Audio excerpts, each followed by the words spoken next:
और ये कहानी ऐसी है जो शायद आपने मेरी तरह ही पता नहीं कितनी बार सुनी होगी, बहुत बार सुनी होगी। ये महाभारत की कहानी है। एक बार अपने एक आश्रम में, द्रोणाचार्य का नाम सुना है सबने?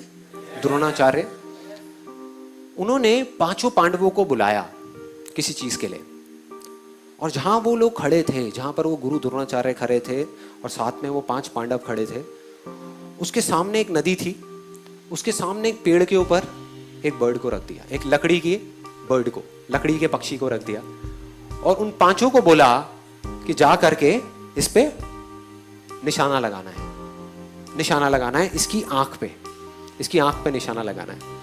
और एक एक करके उनको बुलाया। सबसे पहले आया युधिष्ठिर, वहां पर आकर के खड़ा हो गया। अब इस कहानी को ना थोड़ा सा ध्यान से सुनना, बिकॉज हो सकता है आपने बहुत बार सुनी होगी लेकिन ये सोच करके छोड़ दी होगी कि हाँ ठीक है, ये तो एक कहानी है। ऐसी बहुत सारी कहानियां सुनते हैं और उसको छोड़ दिया। जबकि अगर ये कहानी समझ आ गई तो आप अपने किसी भी सपने को सच कर सकते हो। मतलब हमारा माइंड क्या करता है, इंफॉर्मेशन के लिए भूखा है हमारा ये माइंड।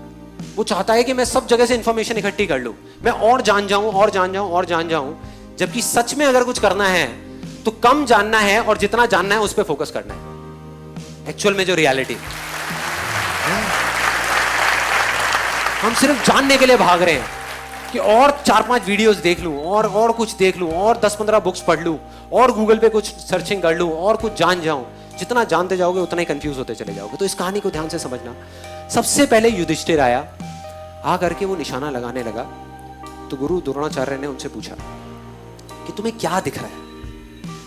कहता मुझे सब कुछ दिख रहा है। कहते और क्या दिख रहा है? कहते और मुझे आसमान दिख रहा है, पेड़ दिख रहा है, पत्ते दिख रहे हैं, टहनियां दिख रही है, नदी दिख रही है, बादल दिख रहे हैं, सब कुछ दिख रहा है। कहते बहुत अच्छी बात है, जाके साइड में खड़े हो जाओ। उनको शांति से साइड में खड़ा कर दिया। उसके बाद में भीम आया। भीम से भी दोबारा से यही सवाल पूछा कि तुम्हें क्या क्या दिख रहा है। उसने भी अपनी पूरी लिस्ट बता दी, मुझे ये दिख रहा है, मुझे वो दिख रहा है, सब कुछ दिख रहा है। फाइनली अर्जुन आया। अर्जुन से पूछा तुम्हें क्या दिख रहा है?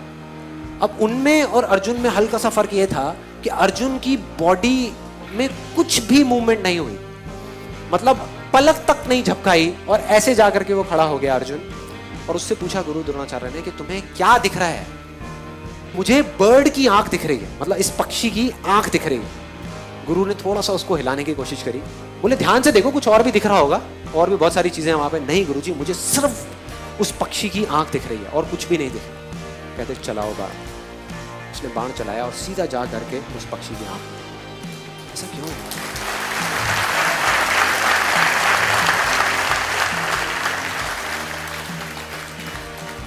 बस इतना सा फर्क है जो आदमी कामयाब हो जाता है और जो नहीं हो पाता उसमें। इतना सा फर्क है जो आदमी अपनी इल्यूजन को रियलिटी बना पाता है और नहीं बना पाता उसमें। फोकस का।